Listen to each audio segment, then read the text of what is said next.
BMC radio Malayalam വാർത്തകൾ നിങ്ങൾക്കായി അവതരിപ്പിക്കുന്നത് ഐമാക് കൊച്ചിൻ കലാഭവൻ. കലാവിദ്യാർത്ഥികൾക്ക് പ്രിയപ്പെട്ട ബഹ്റൈനിലെ കലാകേന്ദ്രം. കൂടുതൽ വിവരങ്ങൾക്കായി സന്ദർശിക്കൂ www.bahrainmediacity.com. നമസ്കാരം, BMC റേഡിയോ മലയാളം വാർത്തകളിലേക്ക് സ്വാഗതം. ഞാൻ ധനു കൃഷ്ണ. വേനൽക്കാലത്ത് പുറം ജോലികൾ ചെയ്യുന്നവർക്ക് ഏർപ്പെടുത്തിയിരുന്ന ഉച്ചവിശ്രമ നിയമം 3 മാസത്തേക്ക് നീട്ടി ബഹ്റൈൻ. വേനൽക്കാല തൊഴിൽ നിരോധനം ഇനി മുതൽ ജൂൺ 15 മുതൽ സെപ്റ്റംബർ 15 വരെ ആയിരിക്കുമെന്ന് ക്യാബിനറ്റ് അറിയിച്ചു. ഉച്ചയ്ക്ക് 12 മണി മുതൽ വൈകിട്ട് 4 മണി വരെ ഏർപ്പെടുത്തിയിരുന്ന നിരോധനം സാധാരണ ജൂലൈ 1 മുതൽ ഓഗസ്റ്റ് 31 വരെയാണ് നടപ്പാക്കാറുള്ളത്. 2024 ജൂലൈ ആഗസ്റ്റ് മാസങ്ങളിൽ വേനൽക്കാല തൊഴിൽ നിരോധനം നടപ്പാക്കിയതിന്റെ അനന്തരഫലങ്ങൾ സംബന്ധിച്ച സാമൂഹിക സേവനങ്ങൾക്കായുള്ള മിനിസ്റ്റീരിയൽ കമ്മിറ്റി സമർപ്പിച്ച നിവേദനം അംഗീകരിച്ചാണ് ക്യാബിനറ്റിന്റെ പുതിയ തീരുമാനം. ബഹ്റൈനിൽ വേനൽക്കാല തൊഴിൽ നിരോധനം 1 മാസത്തേക്ക് കൂടി നീട്ടാനുള്ള സർക്കാർ തീരുമാനത്തെ മൈഗ്രന്റ് വർക്കേഴ്സ് പ്രൊട്ടക്ഷൻ സൊസൈറ്റി സ്വാഗതം ചെയ്തു. ഈ നിർണായക തീരുമാനം വേനൽക്കാലത്ത് പുറം ജോലികളിൽ ഏർപ്പെടുന്ന തൊഴിലാളികളുടെ ആരോഗ്യത്തിനും സുരക്ഷയ്ക്കും മുൻഗണന നൽകുന്നുവെന്നും MWPS വ്യക്തമാക്കി.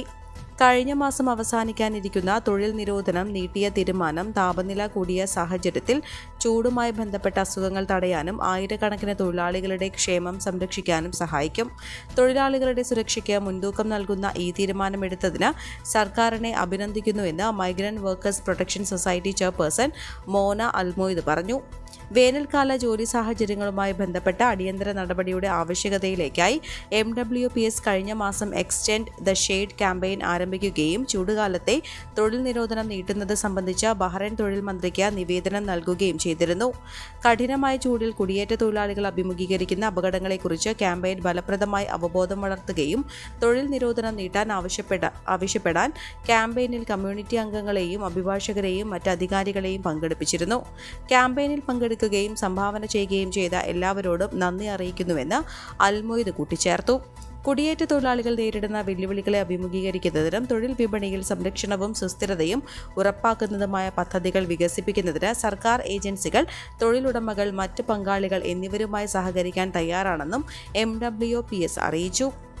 സീറോ മലബാർ സൊസൈറ്റി ബഹ്റൈൻ അണിയിച്ചൊരുക്കുന്ന BFC സിംസ് ഓണം മഹോത്സവം 2024 ഉദ്ഘാടനവും ലോഗോ പ്രകാശനവും ആഗസ്റ്റ് 30 വെള്ളിയാഴ്ച സിംസ് ഗുഡ്വിൻ ഹാളിൽ സംഘടിപ്പിച്ചു.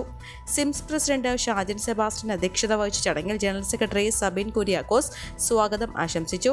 Core committee chairman Paul Urvath, Onam മഹോത്സവം ജനറൽ കൺവീനർ പോളി വിധേയത്തിൽ, സിംസ് ഭരണസമിതി അംഗങ്ങൾ, സിംസിന്റെ മുൻ ഭരണസമിതി അംഗങ്ങൾ എന്നിവരും പങ്കെടുത്തു. സിംസ് കളിമുറ്റം സമ്മർ ക്യാമ്പിന്റെ ഗ്രാൻഡ് ഫിനാലെയും ഇതേ ചടങ്ങിൽ ഒരുക്കിയിരുന്നു. കളിമുറ്റം സമ്മർ ക്യാമ്പിലെ കുട്ടികളുടെയും വോളണ്ടിയേഴ്സിന്റെയും കലാപരിപാടികളും അരങ്ങേറി. Kalimuttam summer camp convener Shency Martin, Liji Johnson എന്നിവർ ആശംസ അറിയിക്കുകയും ക്യാമ്പ് കോർഡിനേറ്റർ റെജു ആൻഡ്രൂസ് നന്ദി രേഖപ്പെടുത്തുകയും ചെയ്തു. BFC സിംസ് ഓണം മഹോത്സവത്തിന്റെ ഭാഗമായി 1500-ൽ പരം ആളുകൾ പങ്കെടുക്കുന്ന മെഗാ ഓണസദ്യ സെപ്റ്റംബർ 15 തിരുവോണ ദിനത്തിൽ സംഘടിപ്പിക്കുമെന്ന് ഭാരവാഹികൾ അറിയിച്ചു. ഓണാഘോഷത്തോടനുബന്ധിച്ച് IYCC ബഹ്റൈൻ റിഫ ഏരിയ കമ്മിറ്റിയുടെ ആഭിമുഖ്യത്തിൽ ഓൺലൈൻ ഓണപ്പാട്ട് മത്സരം സംഘടിപ്പിക്കുന്നു. 3 വിഭാഗങ്ങളായി തിരിച്ചാണ് മത്സരം ക്രമീകരിച്ചിരിക്കുന്നത്.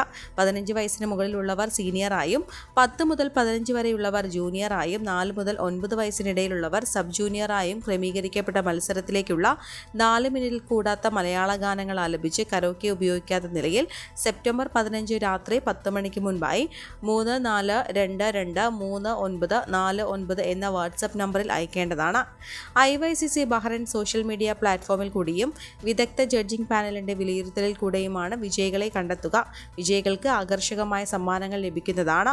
രജിസ്ട്രേഷനും കൂടുതൽ വിവരങ്ങൾക്കുമായി 39501656 എന്ന നമ്പറിലോ 33914200 എന്ന നമ്പറിൽ ബന്ധപ്പെടാവുന്നതാണെന്ന് IYCC Riffa area president Shameer Ali, secretary Naseef Kuttiyadi, treasurer Thasleem Thennadan എന്നിവർ അറിയിച്ചു. മഴ കനത്താൽ വീണ്ടും വയനാട് മുണ്ടക്കൈയിൽ ഉരുൾപൊട്ടലുണ്ടാകാമെന്ന റിപ്പോർട്ട്. ഐസർ മൊഹാലിയുടെ പഠനത്തിലാണ് റിപ്പോർട്ട്. പ്രഭവ കേന്ദ്രത്തിലെ അവശിഷ്ടങ്ങൾ താഴേക്ക് കുത്തിയൊലിക്കാൻ സാധ്യത. മണ്ണുറയ്ക്കാത്തതുകൊണ്ട് താഴേക്ക് പതിക്കാൻ സാധ്യത. മതിയായ മുൻകരുതൽ വേണമെന്നും ഗവേഷകർ. തുലാമഴ അതിശക്തമായി പെയ്താൽ ഇളകി നിൽക്കുന്ന പാറകളും മണ്ണും കുത്തിയൊലിച്ചേക്കുമെന്നാണ് മുന്നറിയിപ്പ്. പുഞ്ചിരി മട്ടത്തിനോട് ചേർന്നുണ്ടായ പാറയിടുക്കിൽ തങ്ങി ഡാമിംഗ് ഇഫക്റ്റ് ഉണ്ടാകാനുള്ള സാധ്യതയാണ് ഐസർ മൊഹാലിയുടെ പഠനത്തിലുള്ളത്.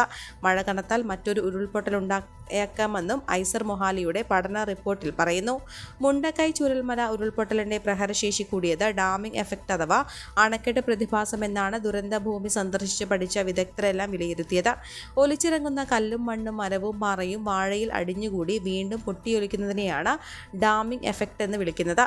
തുലാമഴ പടിവാതിൽക്കൽ നിൽക്കെ പെരുമഴ പെയ്താൽ ഇതെല്ലാം പ്രതീക്ഷിക്കാമെന്നാണ് ഐസർ മൊഹാലിയുടെ ഗവേഷകരുടെ മുന്നറിയിപ്പ്. തിരുവനന്തപുരം പാപ്പനംകോട് ഇൻഷുറൻസ് കമ്പനിയുടെ ഓഫീസിലെ തീപിടുത്തത്തിൽ ദുരൂഹത സംശയിച്ച് പോലീസ് രാവിലെ സ്ഥാപനത്തിൽ ഒരാൾ എത്തി ബഹളമുണ്ടാക്കിയതായും പോലീസ് പറയുന്നു. സംഭവത്തിൽ അസ്വാഭാവിക മരണത്തിന് നേമം പോലീസ് കേസെടുത്തു. തിരുവനന്തപുരം സബ് കളക്ടറുടെ നേതൃത്വത്തിൽ വിശദമായ അന്വേഷണം നടക്കും. മന്ത്രി കെ രാജൻ, വി ശിവൻകുട്ടി, ജില്ലാ കളക്ടർ അനു കുമാരി തുടങ്ങിയവർ സാഹചര്യം വിലയിരുത്തി മന്ത്രിമാർ സംഭവ സ്ഥലത്തെത്തിയിരുന്നു. ഉച്ചയ്ക്ക് 1:30യോടെയാണ് ന്യൂ ഇന്ത്യ ഇൻഷുറൻസ് കമ്പനിയുടെ ഏജൻസിയിൽ അപകടമുണ്ടായത്.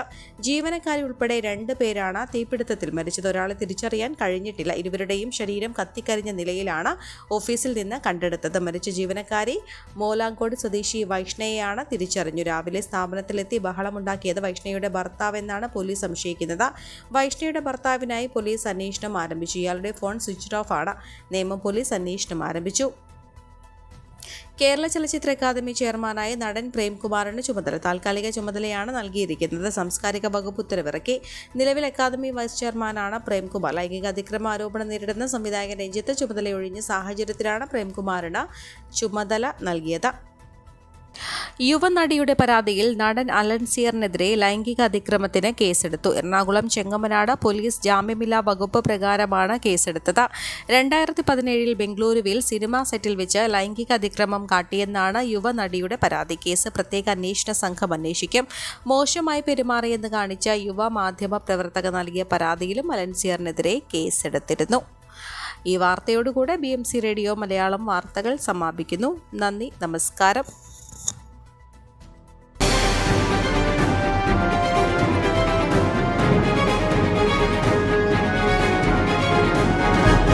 BMC റേഡിയോ മലയാളം വാർത്തകൾ നിങ്ങൾക്കായി അവതരിപ്പിക്കുന്നത് ഐമാക് കൊച്ചിൻ കലാഭവൻ. കലാവിദ്യാർത്ഥികൾക്ക് പ്രിയപ്പെട്ട ബഹ്റൈനിലെ കലാകേന്ദ്രം. കൂടുതൽ വിവരങ്ങൾക്കായി സന്ദർശിക്കൂ www.bahrainmediacity.com.